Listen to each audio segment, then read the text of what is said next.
Tiago capítulo 4, versículo 2 e 3.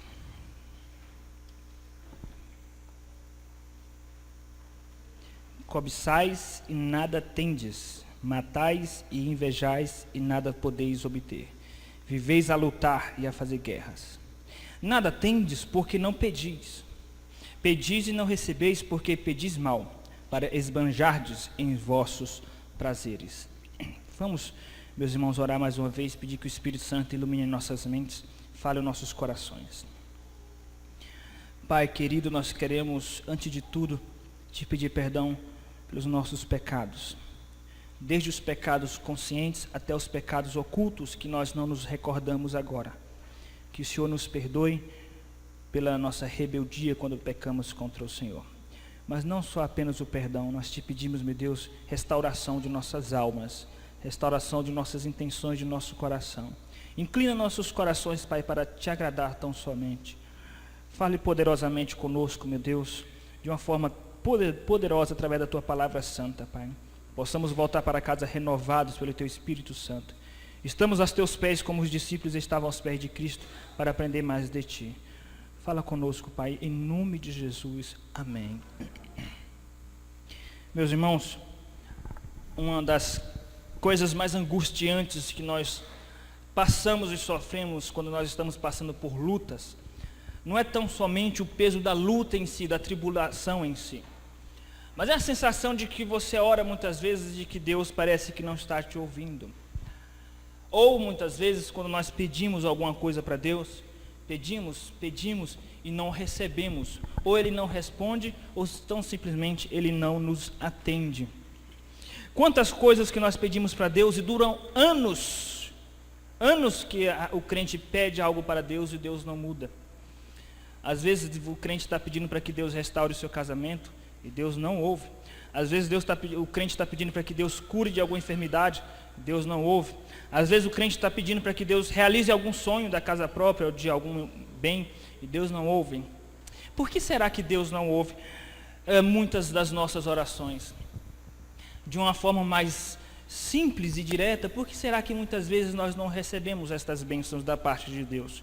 Esse é o tema dessa breve mensagem. Na verdade, ao ler o texto de Tiago é tão claro que nós já vamos encontrar resposta na leitura do texto em si.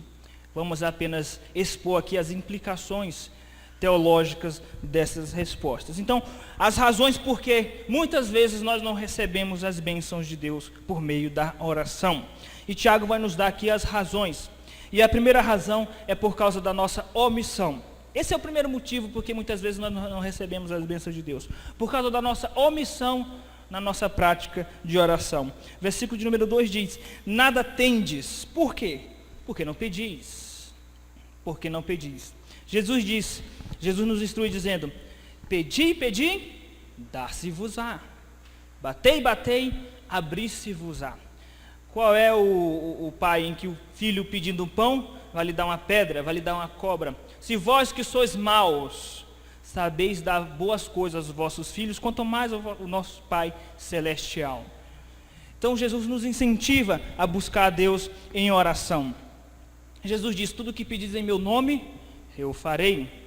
Isso nos faz lembrar a parábola do juiz iníquo, em que aquela viúva insistiu, até que ela conseguiu vencer o juiz pelo cansaço, e o juiz então atendeu ao pedido daquela viúva, mudando o que tem que ser mudado na metáfora em relação a Deus, porque Deus não se cansa, Deus já predestinou e já decretou tudo, inclusive quando Ele irá nos atender e o que Ele irá nos atender, mas a parábola está nos ensinando a nós sermos insistentes na oração, porque Jesus disse nessa parábola que aquela viúva, ela conseguiu receber a bênção de Deus por causa da sua insistência em oração.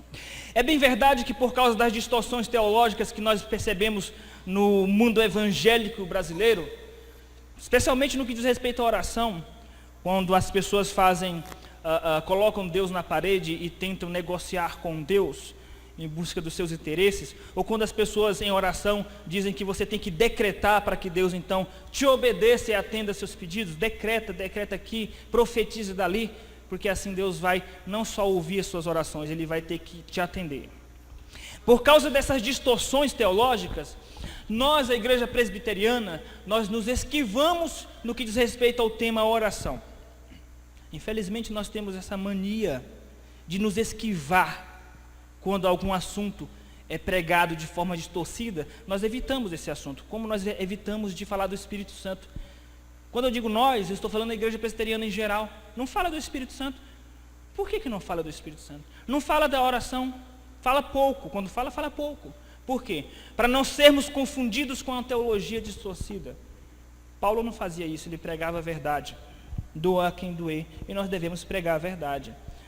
Meus irmãos, se a Bíblia está dizendo que nós não recebemos porque nós não pedimos, eu prefiro acreditar na Bíblia. Na verdade, quando a coisa aperta, meus irmãos, quando acontece algum incidente em nossas vidas, a gente ora, depois que a gente tentou os meios humanos. No geral é assim. E a gente, quando o Tiago está nos exortando a buscarmos a Deus em oração, não é apenas no que diz respeito às questões mais graves, as coisas mínimas, Quebrou a chave da sua porta, perdeu a chave da sua porta, ao invés de murmurar, ora. Mas não, nós oramos só nas coisas mais graves, e depois de ter tentado os meios humanos. Por isso que nós não recebemos. Nós devemos orar sempre pedindo a Deus que Deus nos conceda a sua graça. Agora vem uma outra questão. Por que às vezes nós orando, mesmo orando, Deus não nos atende? E Ele vai continuar e vai nos responder. Então, as razões porque Deus muitas vezes não nos abençoa por meio da oração. Primeiro, porque nós não pedimos. E quando pedimos mal. Pastor, então a culpa é toda nossa. Sim, a culpa é toda nossa. Então, o primeiro motivo porque Deus não nos abençoa na oração, muitas vezes, é por causa da nossa omissão. O segundo motivo é por causa do nosso egoísmo. Versículo 3. Pedis, e não recebeis, porque pedis mal, para esbanjardes em vossos prazeres. Meus irmãos, veja, nós não devemos interpretar a Bíblia apenas do ponto de vista de um versículo isolado, porque é o que muitas vezes essas teologias que tem por aí afora fazem. Pega versículos como o versículo que Jesus diz, tudo o que pedides em meu nome eu farei. Pega esse versículo e diz, olha, o que você pedir Deus vai fazer. Mas esse versículo está inserido num livro, e esse livro está inserido no contexto de outros livros, que é a Bíblia Sagrada. E esta Bíblia Sagrada diz lá em 1 Coríntios capítulo 10, versículo 31, que nós, quer comamos, quer bebamos, quer façais qualquer outra coisa, quer façamos qualquer outra coisa, tudo nós devemos fazer para a glória de Deus. Pedis mal, com intenções egoístas, para gastar em vossos prazeres. Por isso que muitas vezes nós pedimos e Deus não nos ouve. Isso significa que se você pedir, quando você pede em nome de Jesus, você está dizendo para Deus o seguinte, Deus, eu sei que o Senhor só vai me ouvir por causa do sangue de Cristo. Esse pedir em nome de Jesus, meus irmãos, não é um passe de mágica, não é um mantra. Bom, se eu usar a palavra mágica em nome de Jesus, Ele vai me atender. Não, pedir em nome de Jesus significa o seguinte, Deus, não estou pedindo em meu nome, eu estou pedindo confiando no sacrifício de Cristo. Mas não é somente pedir em nome de Jesus, é pedir em nome de Jesus e pedir para a glória de Deus, para que Deus seja glorificado. Porque Paulo disse que tudo que nós fizermos tem que ser para a glória de Deus. E não somente isso, temos que pedir segundo a vontade de Deus.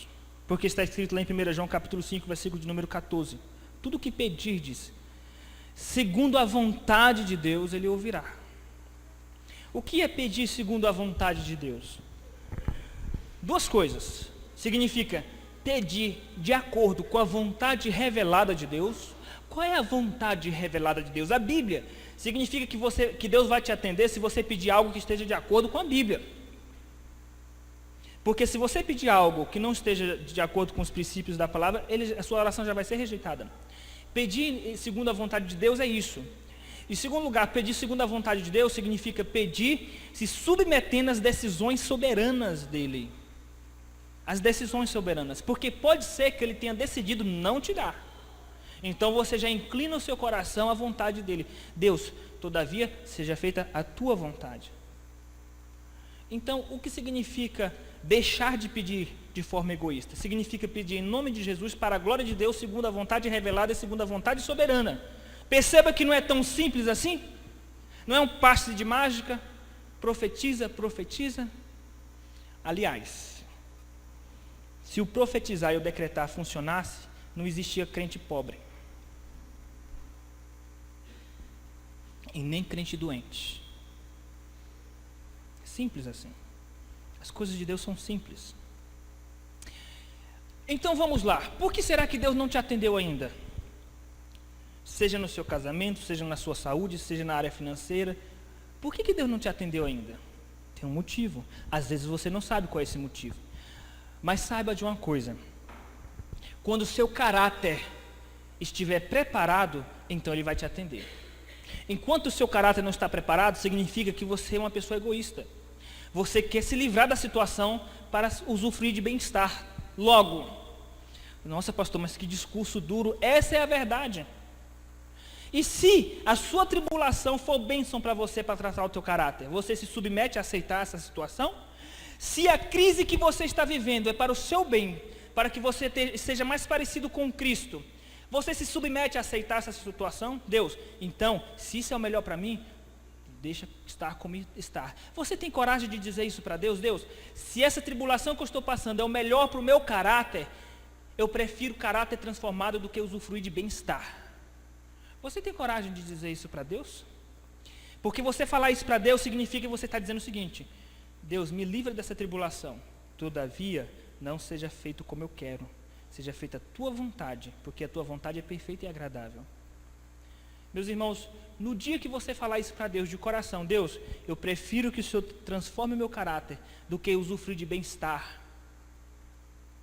No dia que você falar de coração para Deus, Deus então vai cumprir o Salmo 37. Ele satisfará os desejos do teu coração. Por quê? Porque o teu coração não é mais egoísta.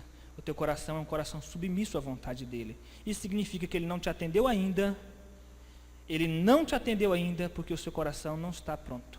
O seu coração quer apenas fugir das lutas e usufruir dos prazeres. Esse usufruir dos prazeres dá a impressão que é luxúria, festa. Não. Usufruir dos prazeres dessa carne. Os prazeres dessa carne pode ser divertimento ou pode ser paz, simplesmente. Paz. A doença nos tira a paz. Crise financeira nos tira a paz. Crise familiar nos tira a paz. Então nós pedimos desesperadamente: Deus, me atende. Aliás, se não fosse a luta, será que você estaria orando? Meus irmãos, por que então muitas vezes Deus não nos abençoa por meio da oração? Porque nós não oramos, por causa da nossa omissão na prática da oração. Não pedimos. O segundo motivo é porque quando pedimos, pedimos mal, com intenções egoístas e não para a glória de Deus.